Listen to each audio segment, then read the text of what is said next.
ॐ यच्चिद्धि शश्वतातना देवं देवं यजामहे त्वेधूयते अभिः त्वेधूयते हवि त्वेधूयते हविः त्वेधूयते हविः। ओम। प्यारे भाइयों बहनों, सादर सप्रेम नमस्ते। यह मंत्र ऋग्वेद के प्रथम मंडल में आया है। बहुत सुंदर मंत्र है। वास्तव में इस मंत्र के भीतर सर्वप्रथम हम जानेंगे इसकी जो देवता है, जो विषय है, वो क्या है? अग्नि है।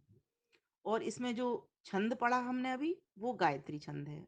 जैसे गायत्री मंत्र में भी गायत्री छंद है, इसी प्रकार से इस मंत्र में भी गायत्री छंद है। बहुत सारे मंत्र ऐसे होते हैं जो गायत्री छंद में पढ़े जाते हैं। गायत्री अर्थात ऐसा छंद जो एक गाने का ऐसा ढंग है जो कि वास्तव में हमें उस परमेश्वर से जोड़ता है। तो इस मंत्र के भीतर क्या बताया? ऋषि, इसके जो ऋषि हैं वो शुनहसेब हैं, और इसका विषय है जो देवता है, अच्छा जो जो दे रहा है हमको, वो अग्नि के विषय में। तो ईश्वर का एक नाम अग्नि है, क्योंकि वह सर्वज्ञ है और स्वप्रकाशित है। तो आइए अब इसको समझ लेते हैं। थोड़ा सा अगर शब्दार्थ देख लेंगे पहले तो बहुत आसान हो जाएगा, हमको समझने में सरलता होगी। इसमें एक शब्द आया शश्वता तना। एक तो इसको पढ़ने में भी बहुत आप लोगों को ये छोटी छोटी सी दिक्कतें आती हैं कि इसको इतना मिला हुआ शब्द है, इसको कैसे पढ़ें। तो पहले इसे ही बात को समझ लेते हैं, एक बार और पढ़ते हैं। और इस बार हम विच्छेद कर अर्थात काट करके खंड खंड करके पढ़ेंगे। इसमें एक शब्द है पूरा यच्चिद्धि, और एक और है इद्धूयते।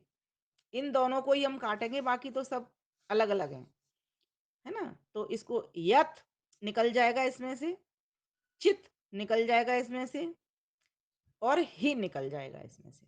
यत चित और ही मिलकर के क्या हो गया? यच्चिद्धि। ठीक। अब एक और था इत धूयते, इसमें से भी इसी प्रकार से निकालेंगे, इत और हुयते। अब इसको एक बार फिर पढ़ते हैं, अब की बार विच्छेद करके ही पढ़ेंगे इसको। ॐ यच्चिद्धि शश्वतातना देवं देवं यजामहे त्वे इत्थूयते हविः त्वे इत्थूयते हविः त्वे इत्थूयते हविः त्वे इत्थूयते हविः। स्पष्ट है ना आप सभी को? चलिए तो फिर अब आगे बढ़ते हैं। अब इसके देखो शब्दों को समझेंगे। इसमें था यत चित ही, और फिर आगे इसकी शश्वता तनो तनो तना को अलग कर देते हैं, है ना। और देवम देवम यजामहि। तो यत चित ही, यद्यपि हम अलग अलग देवों का, देवम देवम अलग अलग देवों का अलग अलग तरह से यजामहे यजन करते हैं, स्तुति करते हैं, गुणगान करते हैं, है ना, संरक्षण करते हैं, पोषण करते हैं, वृद्धि करते हैं। और हविहि, हवि आहुति को कहते हैं। त्वेत, जितने भी देवों को हम आहुति देने का कार्य करते हैं, हे प्रभु, हुयते, हुत होती हैं, अर्थात तुझ में ही वे पहुंच जाती हैं। जिन जिन देवों को हम आहुति देने का प्रयास करते हैं या कर्म करते हैं, वे आहुति हे प्रभु तुझे ही लग जाती हैं। लेकिन कब? तो कहा शश्वता तना। अब इस शब्द को देख लो, शश्वता तना, शाश्वत शाश्वत, तना सनातन। कैसे पहुंचती हैं वो? सनातन और विस्तृत हवि के द्वारा। जब हम इस उद्देश्य को लेकर के सामने हवि लगाते हैं कि मैं जो कर्म कर रहा हूं, मैं जो आहुति लगा रहा हूं, उस परमात्मा के देवों के लिए ही लगा रहा हूं। जब आप निष्काम कर्म करते हो, जब सिर्फ ईश्वर के आनंद को प्राप्त करने के लिए ही कर्म करते हो, एक ही मात्र आपका लक्ष्य है कि सभी जीवों को मेरे मेरे द्वारा भला हो, सभी देवों को मेरे द्वारा आहुति पहुंचे, मैं परोपकार के कामों को हाथ में लेकर के करता चला जाऊं, मैं धर्म के कार्यों को हाथ में लेकर के करता चला जाऊं, मैं ईश्वर की आज्ञा मान करके सभी कामों को करता चला जाऊं। जब इस उद्देश्य के साथ आप आहुति लगाते हैं, तो वो आहुति कहाँ पहुंचती है? ईश्वर के पास पहुंच जाती है। सारा खेल भावनाओं का ही है। अगर आप ये सोच करके ये काम कर रहे हो कि मेरे लिए ये आहुति लगेगी, तो आपकी आहुति, ईश्वर भाव समझ रहा है, जान रहा है आपका, तो आपका उतना ही कल्याण होगा मात्र। जितना आप खाना खाओगे और इस उद्देश्य से खाओगे, मेरा पेट भरेगा, मेरा शरीर स्वस्थ होगा। और आप सिर्फ इसलिए भोजन कर रहे हो कि मैं इस शरीर को चलाऊंगा, किसके लिए? समाज के कल्याण के लिए चलाऊंगा, राष्ट्र के कल्याण के लिए चलाऊंगा, विश्व के कल्याण के लिए चलाऊंगा, तो मैं भोजन ग्रहण कर रहा हूं। तो ये आहुति किसको पहुंच जाती है फिर? ईश्वर को पहुंच जाती है। क्यों? ईश्वर सर्वत्र है, सर्वव्यापक है, सर्वदेशीय है, कोई जगह उससे खाली नहीं है। तो सब जगह आपकी भावना को, जो जो कर्म करोगे, वो आपकी भावना को सीधा सीधा पकड़ लेगा, आपके कर्मों को देख लेगा। वो दृष्टा भी है, अंतर्यामी भी है, अंतर्मन को भी जानता है। तो इस प्रकार से वो सर्वत्र सर्वव्यापक, सर्वांतर्यामी और सर्वाधार, ऐसे गुणों वाला, इत्यादि गुणों वाला ईश्वर आपके भावों को पढ़ लेगा। तो आइए, इसको, इसके लिए अगर हम चाहें तो विनय भी उठा सकते हैं। तो इसको कह सकते हैं, हे प्रभु, हे देवों के देव, हम आपकी शरण में आए हुए हैं और हम आपको एक आहुति लगा रहे हैं। हम चाहते हैं कि पर्यावरण की शुद्धि हो, हम चाहते हैं प्रत्येक व्यक्ति का कल्याण हो, हम चाहते हैं प्राणी मात्र को सुख पहुंचे। हे प्रभु, हमारी आहुतियों को आप स्वीकार करिए। वस्तुतः संसार के भीतर दो प्रकार के नियम काम कर रहे हैं, ये समझने की बात है। तो एक तो कौन से नियम है? वे शाश्वत नियम है, जिनके बारे में लिखा है सनातन नियम है, जो सब काल में और सब देशों में सत्य है। ठीक? जैसे सूर्य पूरब से निकलता है तो पूरब से ही निकलता है, सभी देशों के लिए पूरब से निकलता है। सूर्य अस्त होता है तो सभी देशों के लिए ही अस्त होता है। और कब होता है? सूर्यास्त में अस्त होता है। तो इसीलिए जो ऐसे नियम है, शाश्वत नियम है, सनातन नियम है, वे सब काल और सब देशों में सत्य ही हैं, उनमें परिवर्तन नहीं है। ऐसे रीति नियम भी हैं जो स्थानिक हैं और जो कम समय के लिए होते हैं, है ना? वे नियम दूसरे होते हैं, क्योंकि वो नियम वहां पर बदल जाते हैं। कहीं कोई बात किसी देश के लिए होती है, कोई बात किसी देश के लिए ठीक है, तो वो देश काल परिस्थिति के अनुसार वहां पर परिवर्तन हो जाता है। तो वे सत्य होते हैं ऐसे नियम, कुछ कुछ रित होते हैं, कुछ सत्य होते हैं। तो हे प्रभु, आप हमको अपने शाश्वत सनातन नियमों में चलाइए। ठीक? इस प्रकार से आप इसको विनय के भीतर ले जा सकते हैं। ठीक है? तो हे ईश्वर, इस माना कि मैं परिमित हूँ, अर्थात मैं ससीम हूँ, मेरी सीमा है, एक लिमिट है, और आप अपरिमित हो। लेकिन हम सीमित जीवात्माएं कैसे प्राप्त करें? हम सीमित, हमारी लिमिट है ज्ञान की, धन की, शक्ति की, लेकिन हम आपको पाना चाहते हैं। तो हम आपको कैसे प्राप्त करेंगे? तो हम इसी प्रकार से इन देवों की लिए आहुति लगा करके ही तो हम आपको प्राप्त करेंगे। तो आपके यजन में और इन देवों के यजन में जो भेद है, हे प्रभु, वो ये इतना सा ही तो है कि हम जो यज्ञ विस्तृत और सनातन दृष्टि से करते हैं, वह इन देवों द्वारा तुम तक पहुंच जाता है। और जो यज्ञ सिर्फ सीमित होकर के किया जाता है, वह इन देवों तक ही पहुंच पाता है ना? जैसे हमने वायु शुद्धि के लिए हवन किया, तो ये अग्नि ने ले लिया, है ना? वायु ने ले लिया, सूर्य ने ले लिया, वायु ने ले लिया। ठीक है? इस तरह से इस तरह लग गई आहुति।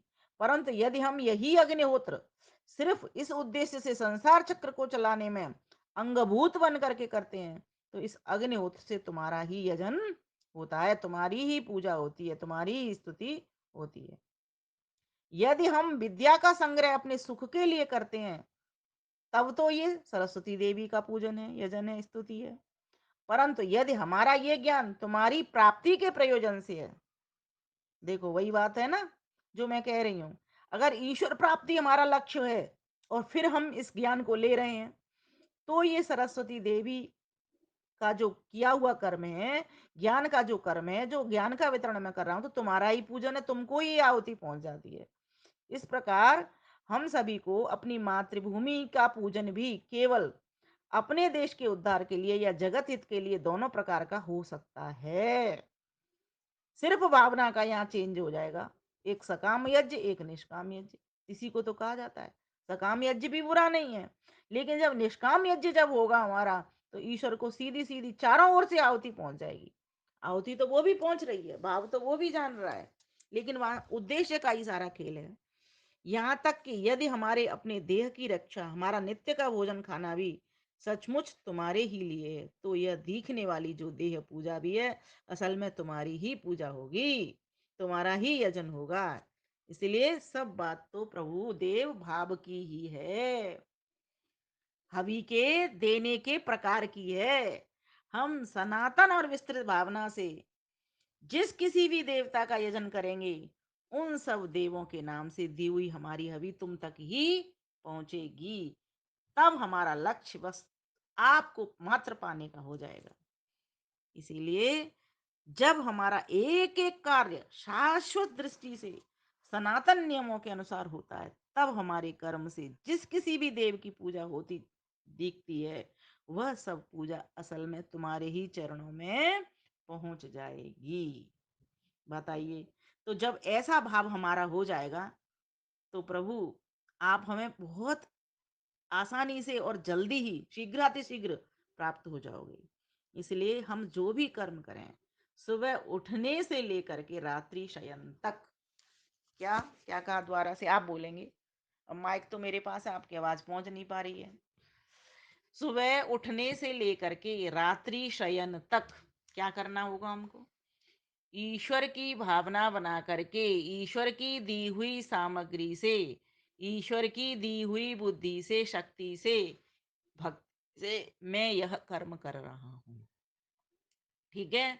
जो भी उठना बैठना चलना फिरना खाना सोना, परोपकार के कर्म करना, जो भी काम होंगे, धर्म के कर्म करना, है ना, वैदिक संस्कृति का प्रचार प्रसार करना, बोलना पढ़ना लिखना, जो भी कर्म होंगे, जो भी व्यवहार होगा, ईश्वर को समर्पित भाव से यदि व्यक्ति का हो जाएगा, तो भगवान हमको आसानी से शीघ्रता से प्राप्त हो जाएंगे।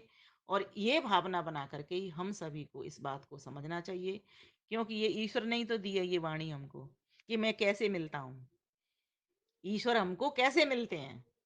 इसी तरह से मिलेंगे, इसी भावना के द्वारा मिलेंगे, इसी निष्काम भावना से। निष्काम भावना अर्थात मात्र संसार को पाने की कामना नहीं, संसार में रहकर संसार को साधन साधन समझ करके इस संसार में हम आए हैं, इन सब वस्तुओं का उपभोग करते हुए, वितरण करते हुए, समर्पण भाव बनाते हुए ईश्वर को प्राप्त करना है। कि मैं आया इस मनुष्य की गाड़ी में मात्र ईश्वर को प्राप्त करने के लिए आया हूँ, जो भी कर्म करूंगा वो ईश्वर को समर्पित होकर के करूंगा।